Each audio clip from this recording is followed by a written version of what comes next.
वैसे तो प्रकृति का है, पर जब आप पवित्र आचरण करते हैं तो ये दिव्य होने लगता है। पार्थिव होते हुए भी ये शाश्वत हो जाता है। कितने ऐसे महापुरुष सदैव भगवान के धाम गए। श्री तुकाराम जी के लिए विमाना सदेह गए, बैठ करके विमान में उसी शरीर से गए। मीरा जी उसी शरीर से समा गई। प्रेमावतार महाप्रभु चैतन्य देव सशरीर अंतर्ध्यान में समा गए जगन्नाथ जी में। बहुत से ऐसे भक्त जिनको कोई जानता भी नहीं, उनका दिव्य शरीर हो गया। चलो हमें ये नहीं करना कि हमारा भाव बने कि हम मरे ही ना, शरीर न छूटे, पर वो शरीर भी भगवत स्वरूप हो जाता है।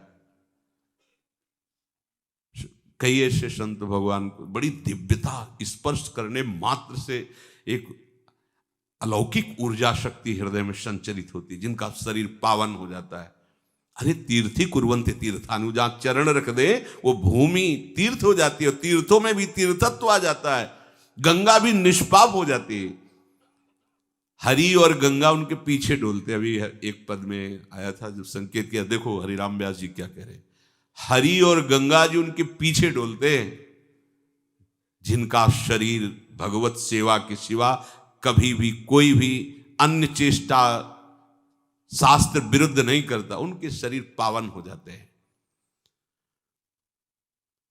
एक बार उड़िया बाबा एक घर में भिक्षा पाने गए तो बाहर चबूतरे में बैठे एक वृद्ध जो है, नाम बड़े तेजस्वी बाबा भिक्षा पाके आए और कहा कि जब ऐसी आपकी निष्ठा है, आप ऐसे दिखाई देते हैं, तो आपको तो गंगा किनारे वास करना चाहिए। तो उनका महाराज आपका कहना उचित ही है, पर जो शास्त्र संयम से चल रहा है, जैसे पहले ब्रह्मचर्य, फिर गृहस्थ और फिर ब्रह्मचर्य, एक समय सीमा, संतानोत्पत्ति रूपी भगवान की पूजा सृष्टि की, फिर ब्रह्मचर्य, और निरंतर नाम जप कर रहा है तो उसके लिए गंगा जी स्वयं उसके घर आ जाती है। उसको गंगा किनारे जाना नहीं पड़ता। बाबा बहुत प्रसन्न हुए। समझिए, गृहस्थी कोई साधारण धर्म नहीं है। ये भी भगवत प्राप्ति के लिए समर्थ है, पर आप लोग अपने को गृहस्थ मान करके पशुवत आचरण करें तो बात नहीं है। गृहस्थ बहुत जल्दी भगवान को प्रसन्न कर सकता है।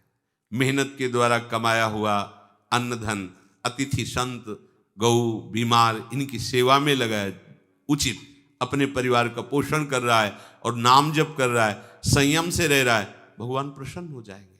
विरक्त पूर्ण रूप से चित्तवृत्ति भगवदाकार करके संपूर्ण संसार से राग का नाश कर दे। जयति जयति जग उच्चरे। इसीलिए सब उनको गुरु स्वरूप मान करके प्रणाम करते। चाहे जितना गृहस्थ भक्त हो, पर विरक्त के सामने जाकर के चरणों में लौट जाता है। किस लिए?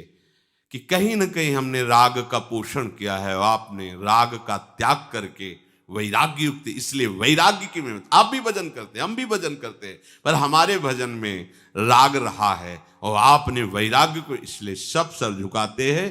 किसको? वैराग्य को। राग रहित होकर जीवन।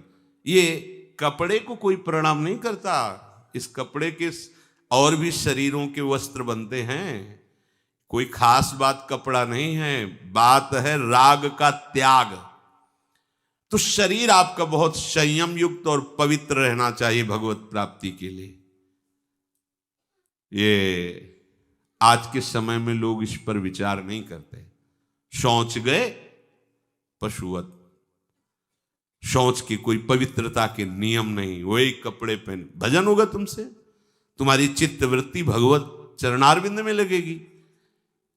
शरीर को जितना पवित्र रखोगे उतना शरीर से वैराग्य होगा। यह आंतरिक बात है।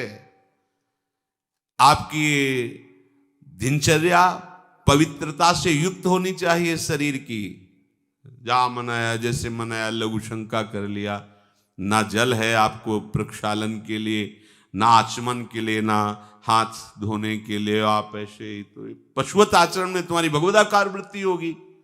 पुराने के जो उपासक और संत महात्मा थे बावरे थे क्या? नहीं, पवित्रता। आपके वस्त्र पवित्र, आपका शरीर पवित्र, आपका आचरण पवित्र, तो भगवान का चिंतन निरंतर होने लगेगा। देखना, भोजन पवित्र, संग पवित्र, क्योंकि इस सब से सतोगुण बढ़ेगा। और जब सतोगुण बढ़कर भजन होगा तो भजन सतोगुण को भी शांत कर देगा, गुणातीत स्थिति प्रदान कर देगा। अब जहां मन है वहां खा लिए, जैसे मन है वैसे पशुवत आचरण करो, भगवदाकार वृत्ति होगी। शरीर पवित्र, वाणी संयम में, मन पर पूरी की पूरी सावधानी। इसलिए उपासक को फुर्सत कहाँ है बाहर की वार्ता करने के लिए, वो तो अपने ही चिंतन में है, अपने मन पर हर समय निगरानी रख रहा है। राग द्वेष दोनों खोइए, खोजिए पद निर्वाण, नानक कहे पथ कठिन है, कोई कोई गुरुमुख जान। मनमुख नहीं, गुरुमुख। कोई कोई गुरु कृपा पात्र इस बात को जानता है कि राग और द्वेष दोनों को छोड़ दे, ना किसी से राग ना किसी से द्वेष, वही आत्म स्वरूप को, वही अपने स्वरूप का परिचय प्राप्त कर पाता है।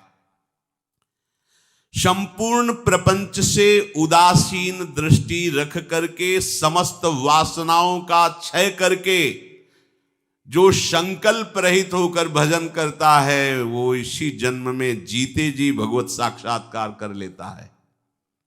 फिर सुन लीजिए, संपूर्ण प्रपंच से उदासीन, उदासीन कहते हैं ना कोई मित्र है ना कोई शत्रु, राग द्वेष दोनों खोइए, न कोई अपना मित्र है, एक भी कोई शत्रु पूरी सृष्टि में नहीं है। हरिवंश नाम लीन जे, अजात शत्रु ते सदा, प्रपंच दंभ आदि दय ता कछु न पेखिए। एक भी अगर दुश्मन है तो लौटना पड़ेगा तुमको इस सृष्टि में, और एक भी मित्र है तो लौटना पड़ेगा। एक भी वस्तु में राग है तो आना पड़ेगा, एक भी वस्तु से द्वेष है तो तुम्हें आना पड़ेगा। सर्वम खलमिदम ब्रह्म वासुदेवा स्वरमित समात्मा सुदुर्लभा, विद्या विनय संपन्ने ब्राह्मणे गविहस्तनी स्वनीचयो सुपाके चा पंडिता समदर्शिना। सब रूपों में मेरा प्रीतम है, न राग न द्वेष, इसलिए उदासीन। उदासीन हो करके संपूर्ण सृष्टि से, संपूर्ण ये है विजय, समस्त वासनाओं का क्षय, कुछ भी भोगने की इच्छा ही नहीं रही। संकल्प रहित जीवन, निरंतर भजन, वो इसी जन्म में भगवत साक्षात्कार कर लेता है। विचार पूर्वक संकल्प रहित बनो, संशय रहित बनो, अपनी एकाग्रता रूपी संपत्ति को संजोते रहो। चंचलता की निवृत्ति करके आप अपने चित्त को चित्तचोर में समर्पित कर दो, यही जीवन का परम लक्ष्य है। आपके इस लक्ष्य प्राप्ति में लय, विक्षेप, कषाय ये बहुत विघ्न पहुंचाते हैं। जिस समय हम भजन में बैठते हैं तो हमारा लय होने लगता है तमोगुण में। जैसे सत्संग चल रहा है, वो तो बहुत सावधानी है, नहीं तो अभी आपको सत्संग के शब्द रोक के घूंटा भी सुनवा सकते हैं। ऐसे सुना, ये बहुत विक्षेप है भजन में। तमोगुण में अपने को लय मत होने दो। एक नींद का समय रखो, उतने के अलावा नींद नहीं आनी चाहिए। आप कह दो हम जान नहीं पाते, सो जाते हैं, ये उपासक ऐसे नहीं, ये तो विषयी पुरुषों का लक्षण है। हमने निश्चय किया, नहीं सुना, फिर नींद कैसे आ सकती है? हमारी स्वीकृति के बिना नींद आ जाएगी, हमारी स्वीकृति के बिना काम आ जाएगा, हमारी स्वीकृति के बिना क्रोध आ जाएगा। क्या समझा है आपने अपने को, क्या समझा है? यही तो दुर्दशा का कारण हो चुका है, जो आप इतने अधीन होते चले जा रहे हैं, इतने हे भाव को चले। आपकी स्वीकृति के बिना कुछ हो सकता है? कुछ नहीं हो सकता है। आप स्वीकृति न दें कि ये गलत है तो क्रोध ही नहीं आएगा। आप स्वीकृति न दें कि ये मेरा है तो ममता ही नहीं होगी। आप स्वीकृति न दें कि मैं पुरुष हूं तो भोग ही नहीं होगा। स्वीकृति आपकी स्वीकृति ही है। तो अति भोजन, ये खट्टी डकारें नहीं आनी चाहिए उपासक को। अरे कितना पाओगे? मलाई तो बनेगा, चर्बी बढ़ेगी, कितना पाओगे? पूरा जीवन होता गया पाते पाते, और रोज नए नए, फिर नया चाव, नई भूख, नई स्वाद दृष्टि। ये देखो सावधानी का है। अति भोजन विषयी पुरुष का लक्षण। शरीर पोषण के लिए अन्न डालना है। हाँ, किसी किसी की खुराक भी होती है, उसको अति भोजन में नहीं कह सकते। अब जैसे वजन ही है 30-35 किलो उसका, तो 1-2 रोटी खाएगा। अब 100 किलो वजन का शरीर है तो 10 रोटी तो पाए। अब उसको कह दो कि 1 रोटी तो नहीं चलेगा, उसको कह दो 10 रोटी तो भी नहीं चलेगा। शरीर की तो उस सबका तारतम्य नहीं मिलाना है। बहुत हल्का शरीर है, बहुत ऐसे, अब वो अगर 10 पाता है तो बहुत अति भोजन होता है। लेकिन शरीर के अनुसार जितने में आपको पाने के बाद यदि 1 घंटा बैठना पड़े तुरंत, तो आपको ये ना लगे कि आपका पेट भरा है। ऐसा उपासक को भोजन करना चाहिए। इससे आप लय से बच जाएंगे।